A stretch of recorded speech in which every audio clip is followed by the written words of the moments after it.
د هر کار بنسټ علم او پوهه ده. هغه ملت چې علم او پوهه نه لري په هیڅ هم نه پوهیږي او په ژوندیو ملتونو کې نه حسابیږي. د ارواښاد غازي امان الله خان له ویناو څخه بیا هم ښه راغلاست درنو لیدونکو. د خپرونې دوام دی لکه څرنګه چې تاسو پوهیږئ نن مو خپرونه د خپلواکۍ ته ځانګړې کړې ده او په همدې تړاو په خپرونه کې بېلابېل میلمانه لرو چې په دې برخه کې به د غازي امان الله خان د وخت هغه وخت چې موږ او تاسو خپلواکي بیرته ترلاسه کړه چې غازي امان الله خان 10 کاله واکمني وکړه په هغو 10 کلونو کې کوم بنسټیز کارونه ترسره شول، په اقتصاد کې څومره پرمختګ وشو، زموږ او تاسو صنعت چیرته ورسېده، زراعت مو چیرته ورسېده. په دغو موضوعاتو باندې تم کیږو او په همدې تړاو راسره په خپرونه کې د اقتصادي چارو شنونکی ښاغلی عبدالوافي نایبزی میلمه دی. ستړي مه شئ، خپرونه ته بخیر راغلی او د خپلواکي د بیرته ترلاسه کولو 103مه کلیزه مو مبارک شه. نړۍ مننه. زه هم په خپل وار سره لومړی تاسو د شمشاد تلویزیون مشرتابه کارکوونکو او له دې طریقه د ګران هیواد ټولو وطنوالو هغه د نړۍ په هر کنج کې د انګریزي ښکېلاک څخه د خپلواکۍ اخیستلو 103مه کلیزه مبارکي ورته وایم. خدای مو خپلواک لره، آباد اوسئ. خیر سلامت سئ.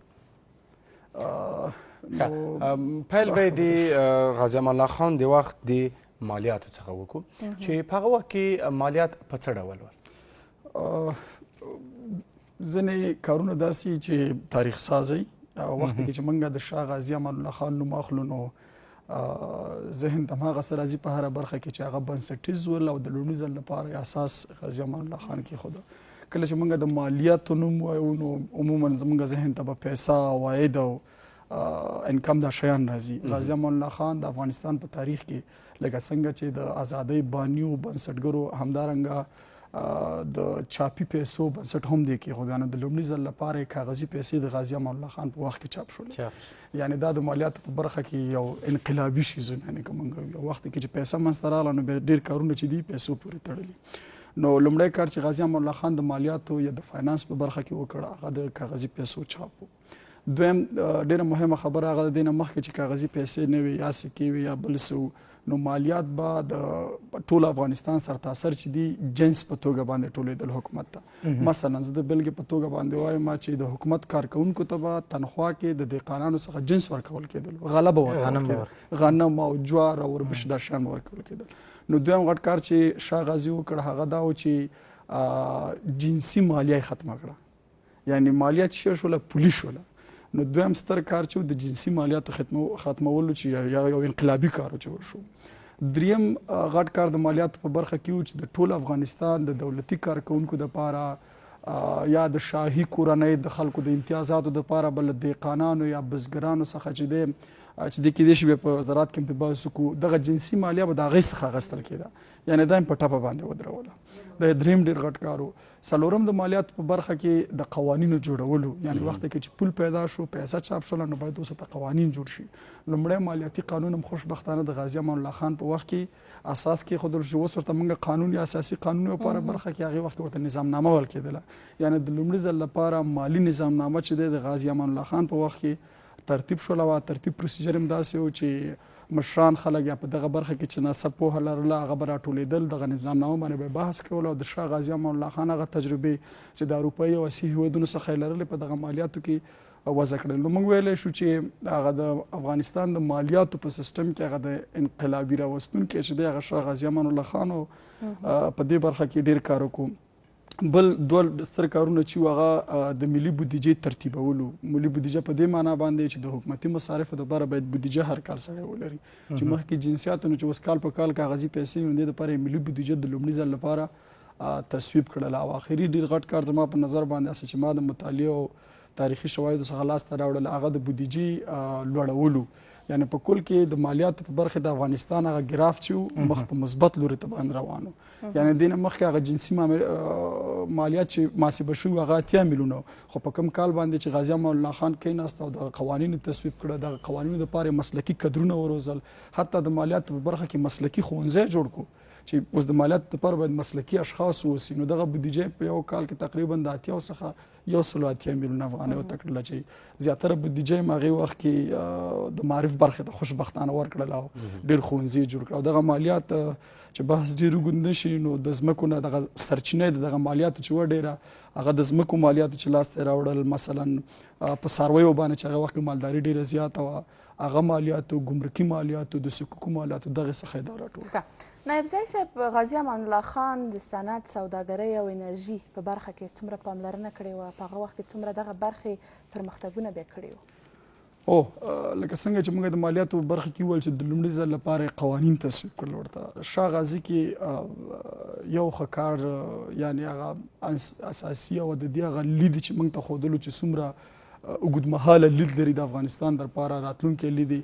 ګورئ مخکې له دې چې موږ اقتصادي بحثونو ته لاړ شو، یو شي ته باید ډېره توجه وکړو. تر ننه پورې چې زیاتره زموږ چارواکي یا مشران کښېني یا د اقتصادي برخه کې څوک وایي زه د غازي امان الله خان غوندې اصلاحات راولم. دا خبره باید وڅېړل شي. غازي امان الله خان کوم اقتصادي اصلاحات چې د افغانستان دپاره تر اوسه نه پوره کېږي، یعنې د هغې ویژن، هغه دید دومره لوړ و چې 103 کاله وروسته هم پوره نه شولو. تر اوسه موږ د هغې په پلونو باندې روان یو که نه. نو ستاسو د سوال په جواب کې باید ووایم چې غازي امان الله خان لومړی د صنعت د تشویق کولو قوانین جوړ کړه چې صنعت او صنعتکاران باید څنګه تشویق شي، وهڅول شي. په دې برخه کې تاسو کولی شئ وزارت تجارت نه معلومات واخلئ. یعنې هغه لومړی مصوبه چې تصویب شول هغه د شاه غازي امان الله خان په وخت کې وه. بلې د دې غازي امان الله خان بله مثبته غټه کړنه دا وه چې غوښتلي افغانستان په سیمې او نړۍ کې یو سیال او هم قدمه هیواد اوسي د نورو غوندې. لکه د تجارت په برخه کې موږ ویلو چې کله د ترکیې او د ایران سفرونه وکړه، نو چې څنګه بېرته راغی دستي ویل چې په افغانستان کې باید د الوتکو د ترمیم فابریکه واوسي. همداسې وکړله. د ترکیې او ایراني او جرمني او فرانسوي انجینرانو په مرسته باندې د الوتکو د ترمیم لومړی چې ښه جوړه کړله، فابریکه یې جوړه کړله. دریم غټ کار چې وکړلو هغه د برېښنا بندونه و چې د لومړي ځل لپاره په ننګرهار کې، پغمان کې، کابل کې په یو څو مشخص 15 ولایتونو کې د برېښناوي شبکې جوړ کړلې. د اقتصاد په برخه کې څو شیان ډېر مهم دي. مثلا موږ وویل چې د لومړي ځل لپاره کاغذي پیسه او دویم برېښنا ده. کله چې برېښنا جوړه شوه او ته د برېښنا په برخه کې خپلواک اوسې، 100% برېښنا ستا خپله اوسي، یعنې دلته لسګونه او سلګونه فابریکې جوړېدلی شي. د برېښنا جوړول نو د افغانستان په فابریکاتو کې انقلاب چې غازي وکړلو. د څارویو فابریکه ورسره جوړه شوه، حتی د باروتو فابریکه ورسره جوړه شوه، د سرمنو، د ورېښمو، یعنې هغه څه چې اوس موږ ته سخت ښکاري او موږ یې راواردوو، غازي په همغې باندې لاس پورې کړل. دا بل ډېر غټ کار و. بلې دوه کارونه ډېر غټ بل وکړل. یو هغه چې د لویې لارو ترمیم چې پخوا هم دا لویې لارې وي خو ترمیم نه وي، او بل د لویو لارو غځولو چې ویې غځولې د لومړي ځل لپاره. یعنې نو د ټرانزیټ په برخه کې دام خو حتی په دې وروستیو کې چې کله د دې د واکمنۍ وخت کمیږي، دا موږ چې ورته نن سبا هوایي دهلیز وي او دا اصطلاح دا د کوریډور موږ ته ډېره نوې ده. غازي امان الله خان په همغه وخت کې هوایي دهلیز چې دی د ترکیې او د نورو اروپایي هیوادونو سره پرانیست، چې په دې سره حتی ډېر خارجي پانګوال تشویق شو چې افغانستان ته راشي. نو خبرې ډېرې، حتی ما چې بېګا یعنې ډېره مطالعه پرې وکړله، هغه د افغانستان د صنایعو ملي نندارتون د لومړي ځل لپاره شاه غازي امان الله خان په کابل کې په لاره باندې واچولو. نو ډېر اساسي کارونه یې کړي او هغه لاره باید اوس هم تعقیب شي تر څو افغانستان خپل اقتصادي خپلواکۍ ته ورسېږي. شاه غازي امان الله خان د زراعت په برخه کې څومره کارونه کړي ول؟ مخکې ما وویل چې هر کار به شاه غازي امان الله خان کول، لومړی به ورته قوانین یعنې هغه اساس جوړولو. داسې کار به یې نه کوو چې دا ونه اوسي او کار دې مخکې لاړ نه شي. یعنې مخکې د مخکې نه به یې هر څه ورته مخکې نه به ورته پلان او قوانین تصویبول، یعنې ځان ته به یو قانوني اجازه، هغه نظامنامه به یې چې ورته موږ ویل هغه یې جوړوله. د زراعت په برخه کې شاه غازي امان الله خان چې د لومړي ځل لپاره د زراعت قوانین تصویب کړل. دویم، افغانستان چون ملک الطوایفي ډېره زیاته وه پکې، یعنې هر سیمه کې خپل یو ملک او پاچا او پخواني شاهي سیستم او د هغې خپل قلنګونه چالانو، یعنې د دهقانانو څخه د علاقهدارانو څخه به خپل قلنګونه اخیسته. د قوانینو تصویب پسې دویم کار چې شاه غازي امان الله خان وکړه، هغه یې قلنګ یې ته د پای ټکی کېښوده. ویې ویل چې هیڅ بزګر یا دهقان څخه څوک قلنګ نشي اخیستلی او دا باید نور حکومت پوه شه او کار یې پوه شه او بې ځایه ملک الطوایفي د عواید چې د دهقان نه سوګوالي غلوالي هغه بند دی. بل مخکې ورته ما اشاره وکړه چې دولتي کارمندانو معاشونه چې هغه به دهقانانو یا بزګرانو تهیه کول او جنسي مالیه به ورکوله. غازي امان الله خان ویل چې دا هم ظلم دی او بزګر څخه باید دغه غله وانخیستل شي، د هغې په ځای باید سراسر د ټولو افغانانو څخه د هغوی د ملکیت چې تثبیت شوی څوک څومره ملکیت لري باید مالیه ورکړي. نو ولې تنها دهقان د دې مجبور شي چې هغه هم قلم ورکړي او هم د حکومتي کارکوونکو ته معاشات ورکړي. همدارنګه د زراعت دپاره چې کله موږ د کرهڼې یا زراعت نوم اخلو هلته اوبه مهمې دي. غازي امان الله خان دغې ټکي ته په پام سره باندې د اوبو بندونه جوړ کړه. تقریبا په ډېرو مشخصو چون دغه پروسه اوږده ده، بودیجه ورته ډېره اړتیا لري، دومره زیات ونه شو، خو یعنې هغه لومړی مفکوره او چې خلک ورته وهڅول شي د اوبو په بندونو باندې کار پیل کړه. بل ډېر مهم ټکی چې هغه وخت کې ورته وشو تر اوسه ورته سمه توجه نه ده شوې هغه د جنګلاتو، یعنې د لومړي ځل لپاره د کونړ، د اسمار، د نورستان، د پکتیا د ځنګلاتو دپاره قوانین او کمیټې جوړې شولې چې دغه ځنګلات باید څوک ونه وهي، که څوک یې ووهي څه هغه به ورته ورکول کېږي. ځنګلات حتی کیدای شي د عواید سرچینه واوسي. نو همدارنګه د حیواناتو د روزنې په برخه کې چې دا هم کرنې مالدارۍ پورې یو څه اړخ لګوي، ډېر کارونه یې وکړل. مثلا هغه وخت کې آسونه ډېر زیات رواج و، د آسونو د روزنې دپاره په کمیټه جوړه کړله. مثلا د قرقل څنګه باید قرقل ترویج شي او د دې څخه هېواد ته عواید راشي، په دې برخه کې ډېر کار وکړو. او د ورېښمو د چینجي او صنعت دپاره هم یو شمېر قوانین تصویب کړو. نو په کل کې ویلی شو چې غازي امان الله خان که په کلي یا د ملي اقتصاد په سطحه باندې بحث وشي په هره برخه کې ډېر حیاتي قدمونه اخیستي وو. ښه، د تعلیم په برخه کې لومړی ځل د شاه غازي په وخت کې د نجونو لپاره ښوونځی پرانیستل شو. ډېری ځوانان ولېږدول شول نورو هېوادونو ته تر څو هغلته تعلیم وکړي، زده کړه وکړي. د تعلیم په برخه کې هغه کوټلي ګامونه چې دوی اخیستي دي څه ول؟ اقتصاد تعلیم ته راشو نو ما مخکې مې ویل چې کله بودیجه د 80 میلیونه 180 میلیونه افغانیو ته شوله، تر ټولو ډېره پانګونه چې شاه غازي امان الله خان وکړه د معارف په برخه کې وه. یعنې د لومړي ځل لپاره 100 مکتبونه اساس کېښودو. نو غازي امان الله خان خپل هم چون چې تاسو د دې خپرونې په پیل کې مې ویلې، د مرکې په پیل کې چې هغې به ویلې چې خپلواکي په توره اخیستل کېږي خو په علم او پوهې باندې ساتل کېږي. هغه خپله یو تعلیمي باسواده او تعلیم یافته افغانستان ته ژمن انسان. د تعلیم په برخه کې ستاسو د خبرې په تایید باندې ترکیې ته سکالرشیپونو باندې ځوانان د لومړي ځل لپاره ولېږل شول او داسې سکالرشیپونو باندې ونه لېږل شول. دا به دلته مثلا لکه موږ هغه چې مسلکي او چې نیډ اسسمنټ به یې کولو چې په کومه برخه کې زما مثلا انجینر ته ضرورت دی، نو بیا به د ترکیې سره هماهنګي کوله چې ما ته د انجینرانو په برخه کې سکالرشیپ راکړه، زما پیلوټانو ته ضرورت دی د پیلوټانو برخه کې سکالرشیپ راکړه. یعنې مسلکي قدمونه یې پورته کوله. تر ننه پورې چې کوم تعهدات د مرحوم شاه غازي امان الله خان سره کوم هیوادونه کړي تر ننه پورې پرې ولاړ دي. یعنې دی سره چې کله موږ د معارف په برخه کې دغه هیوادونو سره بحث کوو د سیمه هیوادونو سره، نو دی موږ ته غازي امان الله خان ریفرنس راکوي چې زموږ اړیکې ګوره د هغې وخت سره وي. نو په کل کې په شاه غازي امان الله خان که هر څومره بحث وشي ډېر، یعنی مثلا د معارف په برخه کې سواد کچه ورو دومره مخته تلله چې بلخ خپل ځان ته اخبار لرلو، هرات ځان ته خپل اخبار لرلو، ننګرهار خپلې جریدې شروع کړل. یعنی د معارف تر څنګ په مطبوعاتو کې یو انقلاب راغی. د دې نه مخکې چې پلار سراج الاخبار اساس کېښود، ورپسې د نور اخبارونو اساس غازي امان الله خان کېښود. نو په کل کې ویلی شو چې یو مثبته څېره وه او د یو دیموکرات او باسواده او ژمن افغانستان ته ارماني و. نایب ځای صاحب، شاه غازي امان الله خان ولسي حکومتداري جوړه کړله. څه فکر کوئ هدف یې څه و او څومره به دغه کار د دوی ګټور ثابت شوی اوسي؟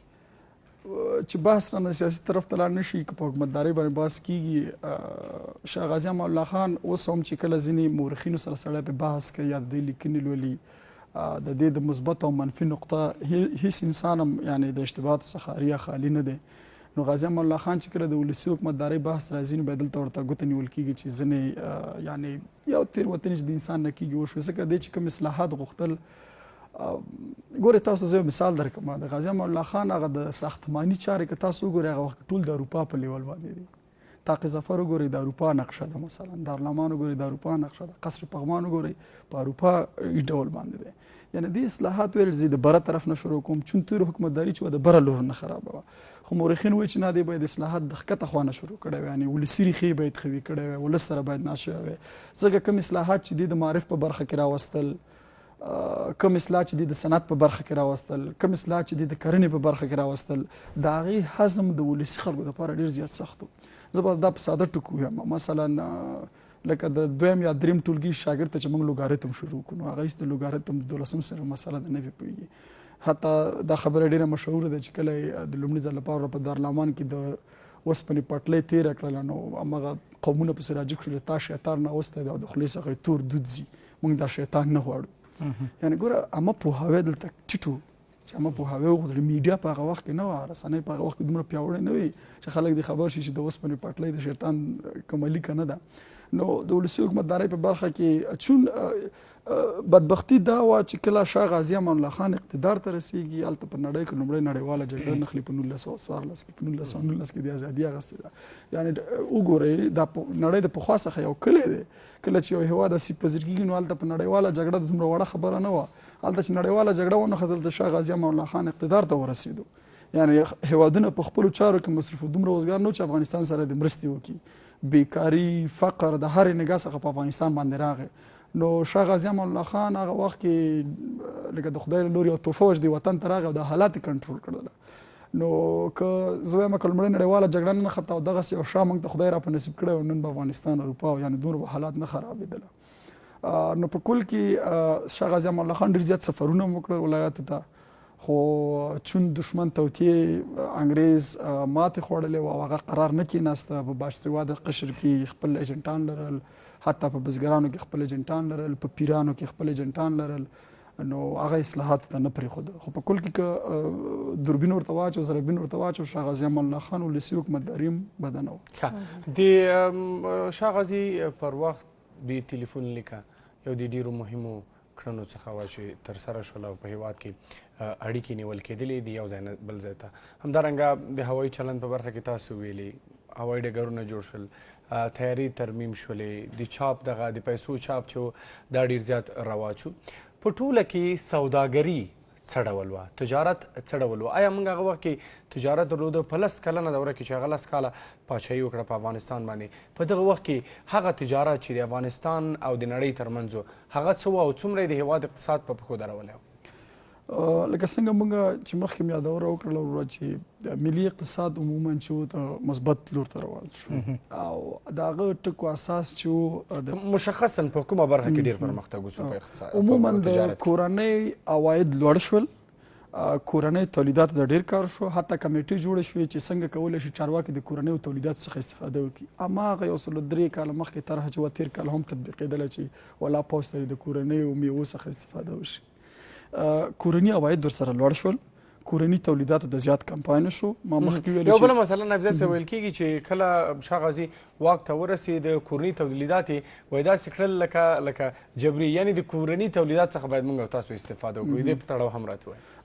ما ویلې وخت کې چې موږ ویل چې د ملي تولیداتو دپاره نندارتون په لاره واچو. د نندارتون څو هدف وي، مثلا لومړی د کورني تولیداتو څخه خبراوی دی چې ولس ته یې وښودله چې دغه کورني تولیدات شته دی. دویم د تولید کوونکو تشویق دی، یا د سوداګرو چې په دغه برخه کې کار کوي چې دا تشویق شي. دریم د مارکیټ هغه تقاضا او نیډ دی چې یو څوک وایي زما دا شی نه خوښېږي تا جوړ کړی دی که دا شی داسې جوړ شي. یعنې په کل کې د دې هغه دید چې د کورنۍ عوایدو دپاره چې افغانستان ملي اقتصاد باید ورغول شي. ګورئ ځینې کلمات ډېر واړه مفهوم یې پراخوي. ما وړمه ورځ مې ولیکل چې په تېرو 20 کلونو کې هر ورځ افغانستان سره په اوسط ډول باندې $300 ملیون مرسته کېدله. په 20 کلونو کې هر ورځ $300 ملیون خو کور ملي اقتصاد داسې شو چې کله نړیوالې مرستې ودرېدلې کوڅې د فقراو څخه ډکې وي. یعنې ملي اقتصاد په دې معنا باندې چې د شاه غازي امان الله خان دید باید اوس تطبیق شي. که سخته در باندې تېرېږي، که لوږه در باندې راځي، که تنده در باندې راځي، ته باید د قرقل د پوټکي څخه استفاده وکړي، عواید درته نه باید جوړ کړي. ته د ځنګلاتو څخه باید هر اړخیزه استفاده وکړي. د صحي سیاحت په برخه کې لکه څنګه د شاه دیدو، که د هغې څخه د جنغوزي او د چارتراشو په برخه کې، که د هغې سیمې فرهنګ ورسره ترویجېږي، یعنې جنګلات که موږ راوالو. نو په کل کې کورنیو تولیداتو، کورنیو عوایدو باندې د شاه غازي امان الله خان تمرکز بیخي زیات و او همدې په خاطر باندې وخت نا وخت د سوداګرو سره ناستې کولې. ما ما مخکې مې ویل چې د څارویو په برخه کې د اسونو روزلو دپاره کار وکړ، د قرقل دپاره یې کار وکړ. ستاسو د خبرې په تایید باندې د لومړي ځل لپاره د ټلګراف لیکه د 8 ولایتونو څخه تېره کړله چې ټلګراف هغه وخت کې بیخي نوی شیز و، یعنې د ټکنالوژۍ په برخه کې. مثلا سړکونه د لویو لارو دپاره یې وکړل.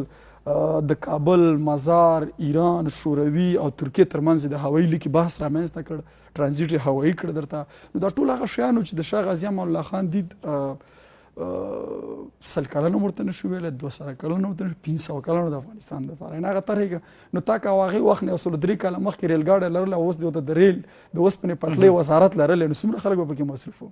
هماغه وخت نه که تا د اسونو روزنه لرلې او دومره جنګلات دې لرلې، اوس د اسونو په برخه کې څومره خلک به مصروف وو پکې. قرقل نن ستا په څه شي حساب دی؟ تنها کابل او په مشخص 2-3 ولایتونو کې خلک پېژني. هماغه وختونو کې که تا د 103 کاله مخکې د لویو لارو په ټرانزیټ باندې بحث کړی وی، آیا ته به اوس د اسیا په څلور لارې باندې بدل نه وي؟ آیا دلته به اوس اروپایانو سرمایه‌ګذاري په دغه برخه کې نه وای کړی؟ یعنې دغه هر شی چې ته مثلا د سکالرشپونو په برخه کې ګورئ چې بحث راڅخه ډېر اوږد نه شي، هندوستان په نړۍ کې هغه هېواد دی چې د هغې ټول عواید د مړۍ څخه نه دي، ټول عواید د انګورو نه دي، ټول عواید د سینما څخه نه دي. د هغې غټه GDP چې تاسو وګورئ، نړۍ ته خپل بشري فورس ورکوي، هیومن فورس ورکوي. ځوانان خارج ته لیږي، هلته دندې کوي، د هغې معاش هندوستان ته راځي، دی عواید دي. ګوګل کمپنۍ د په هندوانو ډکه ده، دلته د بانک جهاني کې هندوان ناست، هر ځای کې دا ستاسو د کانکور سیسټم چې دی زموږ او ستاسو هندوانو ترتیب کړو. یعنې نړۍ کې چې دی هندو قوم اشل شوی دی او عواید ټول وطن ته را روان دي. تنها په افغانانو هغه وخت کې چې سکالرشپ یې واخیستی او مسلکي کدرونه وروزل شول هرې برخې ته، که همغه دې رانیولی او 103 کاله پې سرمایه‌ګذاري شوی وی، نو څه فکر کوئ چې نن به هم هغې افغانستان په ځان بسیا کړی نه و؟ یعنې د شاه غازي امان الله خان یو سیکټر، موږ شاه غازي امان الله خان باندې د یو انسان په توګه بحث نه کوو چې موږ د هغې ته د مسیحا لقب ورکړو. موږ د شاه غازي امان الله خان په اقتصادي مفکورو باندې بحث کوو چې شاه غازي امان الله خان د افغانستان لپاره څه اقتصادي مفکورات لرل، څه اقتصادي عقاید لرل، څه اقتصادي نظریات لرل، د هماغه وخت سره سمه. تر ننه پورې بدبختانه چې موږ ونه توانېدو. زه نن سهار خوشحاله په دې وم چې راتلم سهار وخت ته مې وکړل د 100 ولایتونو کې د ازادۍ او 103 کلیزه چې د سرپرست حکومت له لوري لمانځل کېږي. خو ای کاش ما پرون سرچ کولو، پرون سهار نه زه لګیا یم په تحقیقي مقالې مې کار کوو. ما د ماسټرۍ او تیزس هم په شاه غازي امان الله خان ونه کتو. په کار خو دا وه چې کله م سرچ کړی و د ماسټرۍ او 100 تیزس پرې راوتی وی. هغه که په داخل کې افغانان یو که په خارج کې افغانان باید دې باندې د ماسټرۍ د دکتورا ډیزرټیشن یې باید لیکلی وی. د دې هره برخه باید راوسپړل شي، ګفتمانونه پرې جوړ شي، بحثونه پرې وشي. مثلا شاه غازي امان الله خان د حیواناتو روزنه څنګه کوله، دا د ماسټرۍ دپاره بحث دی. یعنې دغلته د تحصیلات عالي مسؤلیت جوړېږي چې استادان نسبت دې ته چې سپکاوی اوس نه شي چې په مشابه او مشابه بهې باندې را د بحث وکړي. د اقتصاد محصل راته ښه دی چې په اقتصادي چارو کې داسې یو شیز باندې بحث وکړي چې هغه د افغانستان لپاره درد بخور واوسي. مثلا د شاه غازي امان الله خان د همغه وخت ادبیاتو باندې ولې بحث نه کېږي؟ ولې په یو تیزس نشته، معلومات نشته دی؟ شاه غازي امان الله خان یو ژوندی تاریخ دی او خوشبختانه د هغې څخه وروسته چې څومره نظامونه راغلي دي دی لمانځلی دی. یعنې هغه نظامونه چې دی نه دی لمانځلی، تاریخ ورته توره دوره ویلې ده، هغې تاریخ معلومات نه راغلي ده. چا چې لمانځلی دی تاریخ هغې ته لبیک ویلی دی. بل ګورئ د شاه غازي امان الله خان چې کوم کارونه وکړه هغه د ازادۍ نښې، مثلا ته دارالامان تر اوسه پورې ولې ترمیمېږي نه ورانېږي؟ دا ستا د ازادۍ نښه ده. یا مثلا ملي بیرغ چې نن ورځ یو جنجالي موضوع ده او ډېر خلک پرې ودرېږي، دا د ازادۍ نښه ده. یعنې ته څنګه کولی شې 103 کلن شی لرې کړي دغه نه؟ یا مثلا د پغمان ماڼۍ د ازادۍ نښه ده. یعنې هغه شاعر غازي امان الله خان رامنځته کړه په نن ورځ کې چې ټول ولس پرې ویاړي. راشئ د سیمو هېوادونو ته راشئ، ایران ازادي نه ده اخیستې، د انقلاب له لوري واک ته رسېدلی دی، خو په نوټ باندې د انقلابي روحاني خمیني عکس شته دی پیسو باندې. مثلا د ګاندي عکس چې د هندوستان دپاره ازادي اخیستې په پیسو باندې ډېر په افتخار چاپېږي. مثلا په څنګ کې نږدې چې زما لاس سره لګي ګاونډ کې د جنا عکس په د یو ګون نه ونیسه په 15 ګون باندې شته دی، ولې د شاه غازي امان الله خان نشته؟ یعنې هغه شیان چې باید نادیده ونه ګڼل شي او تېرو حکومتونو هم هغه اشتباهات کړي، هغې څخه باید درس واخیستل شي. هغه طرحې چې د شاه غازي امان الله خان څخه نیمګړي پاتې دي او اوس ورباندې کار وشي، په اقتصاد به څومره مثبت اغېزه وکړي؟ یعنې زه په ګارنټي سره ویلی شم چې کله یو سیسټم رامنځته کېږي او د وخت په تېرېدو سره هغه سیسټم کې نوآوري کېږي، هغه خلک هېڅکله وروسته نه ځي، هغه خلک مخکې ځي. تاسو که د نړۍ لومړی کمپیوټر وګورئ نو ډېر زیات غټ و، 15 متره په 15 متره کې خو د نن کمپیوټر ته پام ټاپ وایي چې ستا په پورغوي کې ناست دی هغه لیب بایدیز کې خو د لیپټاپ نن پام ټاپ دی دغلته دومره کې خلاصېږي ته پکې کار کوي کمپیوټر طرح هماغه غټ صندوق خو نن دیزې پورې راورسېدو د شاه غازي امان الله خان طرح باندې باید سترګې پټې نه شي هغې کې د نواوري وشي مثلا ریلګاډی هغې وخت کې یو رقم خو اوس بل رقم دی مثلا برقي دی مفکوره شته دی ولې په دې مفکورو باندې کار نه شي تیر ولسمشر کې یو مثبت ټکی دا و د اقتصاد په برخه کې البته چې زه وایم هغې به ویل چې زه د شاه غازي امان الله خان نه تمام فصل بشپړوم پرون خو د اوسني سرپرست حکومت د وزیر دفاع خبرې ما واورېدې چې اقتصادي سړی دی او باید بېرته رشد دعوت ورکول شو بحث باید وشي موږ ته اشخاص مهم نه دي موږ ته نظام مهم نه دی موږ ته دا مهم دی زه پرون په سره شمالي راتېرېدم په خدای باور وکړئ د 100 نه ډېرې ښځې یو نانوایي ته ولاړې یو دقیقه که تاسو پخه نیولی شو فکر وکړئ چې دا زما مور ده دا زما خور ده دلته ولاړه ده که نه نو زه ماښام ته به چا ډوډۍ زړه ته ونیسي که نه ما ته هغه څوک زنده‌باد دی هغه څوک تکړه دی هغه څوک تاریخ یاد ساتي چې ولس ته کار وکړي شاه غازي امان الله خان طرحې راواخلی که کار یې کوو خو عملي کې کار نه کوو خو په دیوال یې ولئ دا خو آیات و حدیث نه دی چې موږ به کلک پې ونخلو او موږ دې په ایمان ولرو هره طرحې کوي هغې باندې باید دقیق کار وشي ځوانان باید کینول شي برین سټورمنګ پې وشي تینک ټینکونه رامنځته شي په دې بحث وکړي طرحه د حکومت ته ورکړي او مخکې باید لاړ شي ځکه دا ولس ډېر زیات ځورېدلی دی د همغې وخت نه تر ننه پورې یوازینی راحله خپله د غازي امان الله خان په ویناو کې ده چې اقتصادي خپلواکي ونه لري ته سیاسي خپلواکي نشي ساتلی اوس وخت کې اقتصاد چې دی وایي ننګ په غله کېږي او جنګ په وسله کېږي غله او وسله ټولو په اقتصاد وروستی پیغام مو لکه څنګه چې وخت کې چې موږ زه بالخصوص شاه غازي امان الله خان باندې بحث کومه سړی احساساتي کېږي که نه چې ولې موږ داسې یو همدا اوس هم چې تاسو دلته ځای انځورونو ته ګورم د اروپا په سطحه باندې دي همدا لباسونه څېرې شیانه ولې دغسې مشرانو نه موږ استفاده ونه شوه کولی خیر پړه به افغانستان دشمنان ډېر دي نه چې وروستی پیغام مې دا دی چې څنګه چې ورور ویلي دا شاه غازي امان الله خان طرحو باندې باید بحث وشي که د کار باید کار ترې واخیستل شي او که د کار نه هغه دې به نه کارول کېږي دویم اوزرې ګړی چې ملي بیرغ د ازادۍ بیرغ دی دا د یو چا بیرغ نه دی دا د شخص بیرغ نه دی دا نه د کرزي بیرغ دی نه د احمدزي بیرغ دی ملي بیرغ د شاه غازي امان الله خان د ازادۍ او د نښو څخه ده که یو ریفرنډم هم وشي ټولپوښتنه هم وشي نو زه ډاډه یم چې ټول به انتخاب کړي نو که هر حکومت زما ورته دا پیغام دی چې ملي بیرغ باید ازادۍ د سمبول په توګه باندې ومنل شي دریم خبره لکه څنګه چې شاه غازي امان الله خان د ملک الطوایفۍ یا د قدرت د جزیرو سره سخته مخالف و هر نظام که راځي هر څوک هر شخص که زما غږ اوري د ملک الطوایفۍ باید ضد ووسي موږ چې کله شاه غازي امان الله خان مانځو نو د هغې خبرو او هغه تعهداتو ته باید ژمن واوسو ولې زه یو څوک ونمانځم که څوک مې نه خوښېږي د چا فکر مې چې نه خوښېږي هغه د نن ټول افغانستان تاسو که د اوسني نظام تقویم وګورئ جنتري وګورئ د ازادۍ ورځې رسمن رخصت اعلان کړی دی لمانځي نو په کل کې مې دا دی چې د غازي امان الله خان پلونه باید تعقیب شي تر څو یو هوسا پر ځان بسیا افغانستان سلامت سي خپرونه ته راغلی بخیر اوسئ